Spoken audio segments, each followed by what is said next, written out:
आपने जो comedy, acting, television और एंटरटेनमेंट में कई अलग अलग फॉर्मेट्स में काम किया जी, पहचान की ज़रूरत नहीं है, तो आज के एंटरटेनमेंट लैंडस्केप को आप किस तरह देखते हैं? ये बहुत वसी हो गया है, बहुत फैल गया है, बहुत बड़ा हो गया है। बिकॉज आपके हाथ में एक यंत्र कहें या जो भी कहें वो आ गया, उसके ज़रिए आप दुनिया देख सकते हैं, दुनिया भर की जो कंटेंट है वो देख सकते हैं। तो बहुत बहुत वाइड हो गया है एंटरटेनमेंट का जो स्फीयर है और उसके जो माध्यम है, चाहे वो रील हो या आप वेब यूट्यूब पे कुछ हो या वेब सीरीज़ हैं या फिल्म है, तो बहुत फैल गया है। एंड कंपटीशन भी बहुत बढ़ गया है, चॉइस भी बहुत हो गई, तो बहुत कभी कभी कन्फ्यूजन भी हो जाता है कि हम क्या देखें। बिकॉज फिर वो आप फंस जाते हैं उसमें, स्क्रोलिंग में लगे रहते हैं और वो काफ़ी मेरे ख्याल से हानिकारक होता है जहन के लिए कि आप उसी में लगे हैं। जी, तो उससे क्या आपको लगता है कि आज की कॉमेडी पहले की तुलना में ज़्यादा चैलेंजिंग हो गई है? नहीं, देखिए, कॉमेडी हर बार और हर वक्त में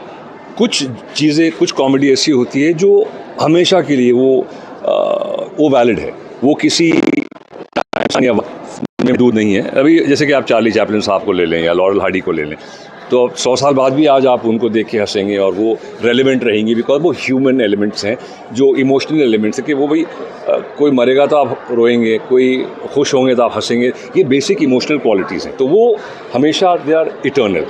कुछ चीज़ें होती हैं जो रेलेवेंट होती हैं सोशियो पॉलिटिकली, कि जो पॉलिटिकल माहौल है मुल्क का या सोशल माहौल है मुल्क का, उससे रेलेवेंट होती हैं। तो आजकल जो आप ख़ास तौर पे कंटेंट देखेंगे आप इंटरनेट पे, तो वो रेलेवेंट है आज के दौर में। जो कुछ हो रहा है सोशियो पॉलिटिकल या आज की फिल्मों से ताल्लुक़ या फैशन से ताल्लुक़, तो ऑब्वियसली वो तो ग्रो होगा। तो कुछ चीज़ें हैं जो कांस्टेंट रहती हैं और कुछ चीज़ें हैं जो वेरिएबल्स होती हैं, वक्त के साथ चलती हैं। जी सर, आपकी नज़र में एक अच्छी फिल्म या परफॉर्मेंस की सबसे बड़ी पहचान क्या है? देखिए, अच्छी फिल्म, बुरी फिल्म, देखिए वो मेरे फादर ने बड़ा अच्छा कहा था, उस कहानी से मैं अग्री ना करूं, लेकिन अगर वो कहानी अच्छी तरह सुनाई गई और दिखाई गई है तो वो अच्छी फिल्म, जो भी कहानी आप कहना चाहते हैं। तो कुछ चीज़ें होती हैं जो फिक्शन होती हैं, कुछ चीज़ें होती हैं बीच में होती हैं, सेमी फिक्शन और रियलिटी, कुछ चीज़ें होती हैं जो रियलिटी पर आधारित होती हैं। सो कई तरह की फिल्में होती हैं। एक अच्छी कहानी होती है।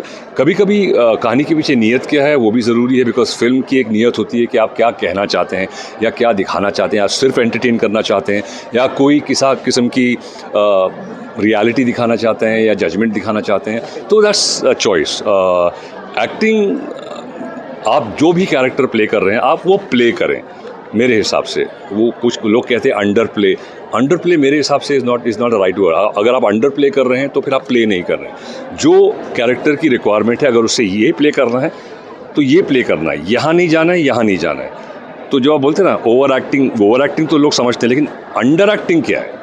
तो वो जो होता है अंडर प्ले होता है। I don't agree with that. आप प्ले करें जो आपके कैरेक्टर की रिक्वायरमेंट है, जो भी है, चाहे वो लाउड है या सॉफ्ट है, वो कैरेक्टर की रिक्वायरमेंट है। तो डांस करने में ज़्यादा आनंद आता है या अभिनय करने में? नहीं सर, डांस एक अलग चीज़ है। वो एक वो भी एक माध्यम है। आप उसके ज़रिए खुशी या भारत के गए बहुत बड़े डांसर भी हैं। नहीं सर, वो जो भी थोड़ा बहुत किया था, वो बड़े अपने आप को तो मैं मानता नहीं हूँ। जो भी अपने आप सीखा, लोगों ने पसंद कर लिया, ऊपर वाले का करम, लोगों की चाहत, बट उसमें भी एक अलग मज़ा आता है। लेकिन एक्टिंग में क्या है कि आप अलग अलग किस्म के किरदार, डांस में क्या है कभी कभी आपकी बॉडी कुछ चीज़ें जो करना चाहती है वो नहीं कर पाती हैं, क्योंकि ये फिजिकल लिमिटेशन होती है। आज मैं बोलूँगा मैं समरसॉल्ट मार के लैंड करूँ, शायद नहीं कर पाऊँ जो मैं 30 साल पहले कर पाता था। लेकिन एक्टिंग में मैं अभी भी कर सकता हूँ, पुश कर सकता हूँ अपने आप को। तो